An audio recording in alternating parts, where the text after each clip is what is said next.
Stugotz, I think the only more popular sport than we have in the world than football, and the only sport that we have in America more popular than football is outrage.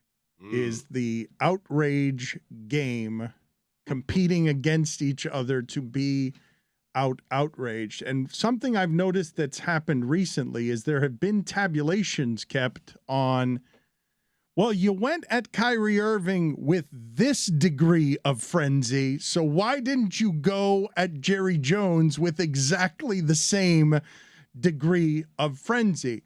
I thought it went without saying that if you were in Arkansas in 1957 at a school, being in the middle of racial tensions in this country, that you were at the center of racism. And the Washington Post is coming and interviewing you as the owner of an NFL team and basically asking you, hey, have you considered that you're racist? I thought that people understood, whether he's 14 or 15 years old or not, that Jerry Jones comes from backwoods racism. I didn't need a photograph to tell me that, to know that the imprints were all around American crisis right before the civil rights movement, and calling him names about being racist and arguing about whether it's fair to bring up something from 65 years ago, to me is almost beside the point.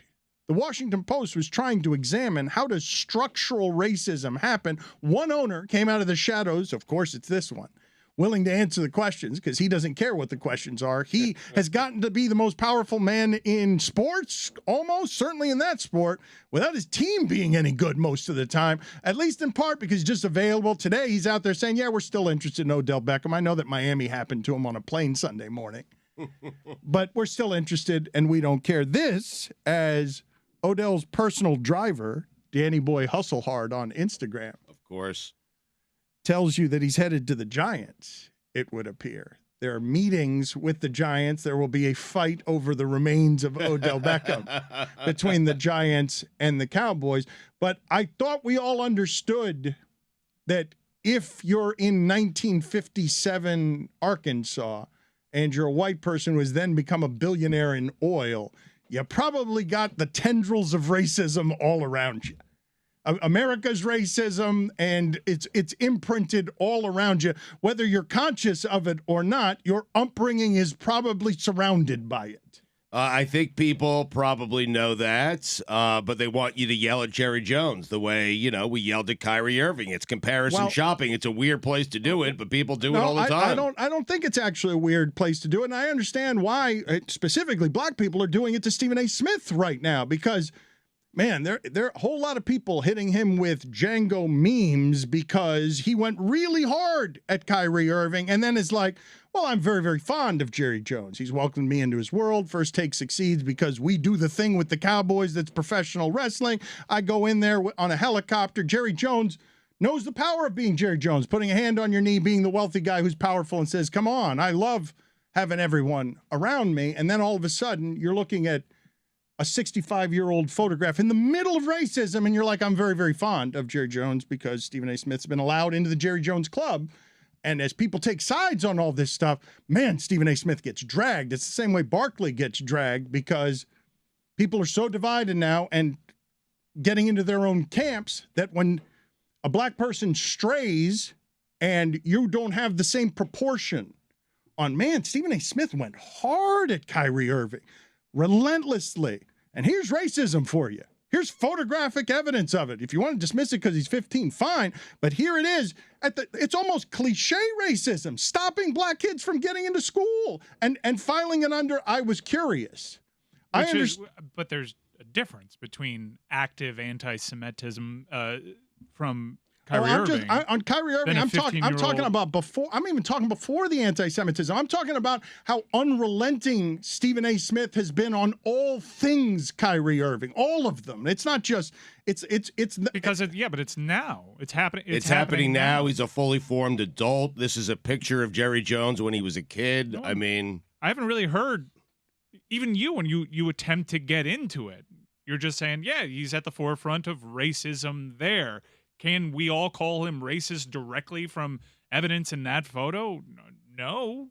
He was at a school that had segregation, and he claims to be curious. But the need to call someone racist, the need to say someone isn't racist, the need for Adam Silver to come out after a meeting with Kyrie Irving and tell us he's not anti-Semitic. I don't know why someone would need for me to tell you to point at Jerry Jones and shout racist when you've got a photograph right there, him at the center of racial tension on the wrong side.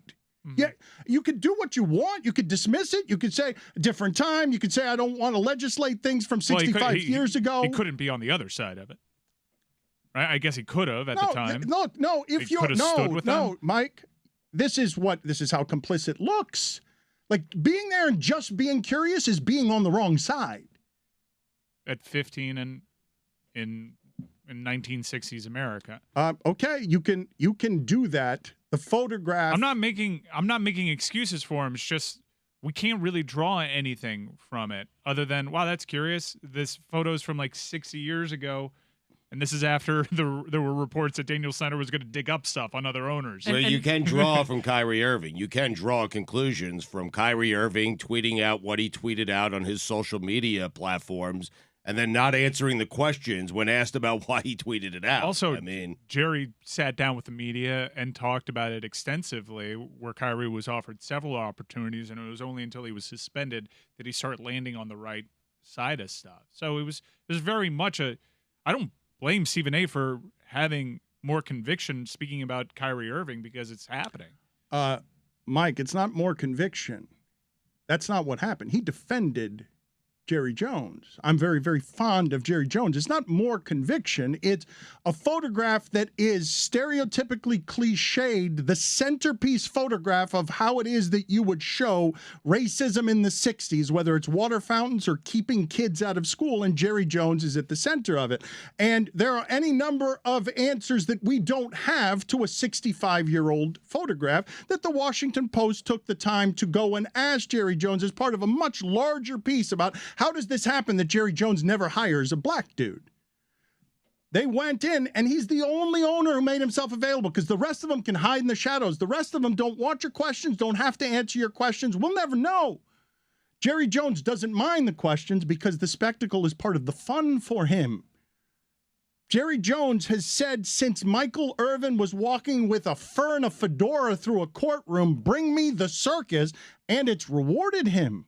At every turn, it's rewarded him. His team is more popular than it has any right to be, given the success it hasn't had during his ownership. He has parlayed it by dragging competitors as incompetent as Daniel Snyder to most powerful dude in the NFL who doesn't actually have to win or play meaningful games. Just build a giant stadium, be an oil man, and be 80 years old, and be willing to give the press conferences where you're answering before McCarthy does whether your team still has interest in Odell Beckham. He is front and center as the face and voice for that team. And the question I'm asking you guys as we make the delineations between the proportions of outrage for both things and the name calling on both things is what Stephen A. Smith has happening to him in his own community when people want his outrage to be somewhere in the same realm of where it was for dragging Kyrie Irving, and instead it's, I'm very, very fond of Jerry Jones. I mean, there had to be more than that. Stephen A. had to have an opinion on the photo itself. He could be fond of Jerry Jones. But the starting point, yes, there is more than that. But the starting point right on it was every opinion that comes after that comes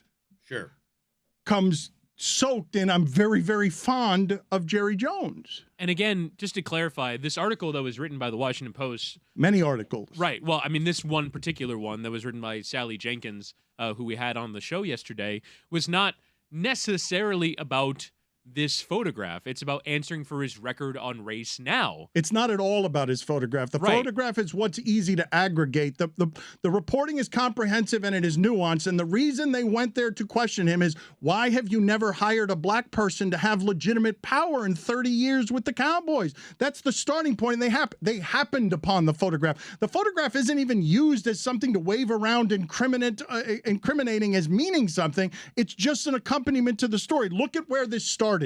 Look at where... It is the lead of the story, I will say. It's sort of like meant to lay the groundwork for the story that then follows. But that is the record that Jerry Jones has to answer for. And I agree with you that the notion that you would sort of say, I'm personal friends with Jerry Jones, so therefore it covers for this record, not for this photograph. The photograph is sort of immaterial to the conversation. There's a subtext, which is where Jerry Jones comes from. But the conversation is, what are you doing now? Which is also the conversation that we were meant to be having with Kyrie Irving. What are you doing now? And Jerry Jones has a record to answer for now. The where you come from, Stugotz, if we're all products of our imprinting, of our environments, and I assume we all are, like, you have to analyze and study your parents, your parental patterns, your environments to understand the roots of who you are. The Cuban community down here in Miami, you know I'm a proud Miami. You know I'm a proud Cuban. They call me gusano. They call me, it's a word that counter-revolutionaries used in Fidel Castro's Cuba, gusano, worm, because I've gone the other way on this, on the politics of my people. But it's a conscious choice through examination of what it is that I came up through that was homophobic and racist and has a lot of garbage in it. And the Washington Post was asking questions of the one man willing to answer them, and he filed it under curious. And I can't make extrapolations from a photograph 65 years ago to point at a 15-year-old boy and say, racist, racist, racist. But if I was looking for photographic proof of something like that, it would look a lot like that. Like, if I was looking for a reason to shout racist at somebody, if I needed to shout racist, if I needed to hear condemnation that was parallel or proportional to the kind that Kyrie Irving is getting, what more proof would I need than a photograph at the height of civil rights tensions that we had an apocalypse on our hands in Arkansas that he was in the middle of? If I was already if the black experience in this country has been something that has left you feeling more marginalized than any of the other groups, that photograph, Stugotz, becomes hard to defend on your imprinting. I'm glad you brought this up because I've been thinking a lot about it. I don't think the Giants is the right place for Odell Beckham Jr. I don't, Dan, there are so many other options, so many other good teams that Odell could choose from, whether it's Buffalo, whether it's the Chiefs, whether it's the Chargers, the Cowboys, even the New York Jets would be a good fit for Odell Beckham Jr. You agree, right? Good third receiver for the Dolphins. There you go. That's what I'm talking about. I mean, I'm glad you brought it up. Why? Important conversation. I'm glad we're having it. I'd like to see him in the Chargers, honestly. Yeah, the Chargers. That'd be Chargers nice. would be, they'd like explosion. Yeah. Mm-hmm. Can we speculate on what happened on that Miami flight? Sunday morning Miami flight, he keeps passing out. Is that just Saturday night Miami happening to him? I mean, yeah, the Sunday, we talk about the Sunday red or the Saturday night red eye or the early Sunday morning flight out of Vegas. The Sunday morning flights out of Miami, I imagine, are pretty rough. And so Time to throw away all journalistic credibility and get reckless. Here is something we like to call reckless speculation. You're all good.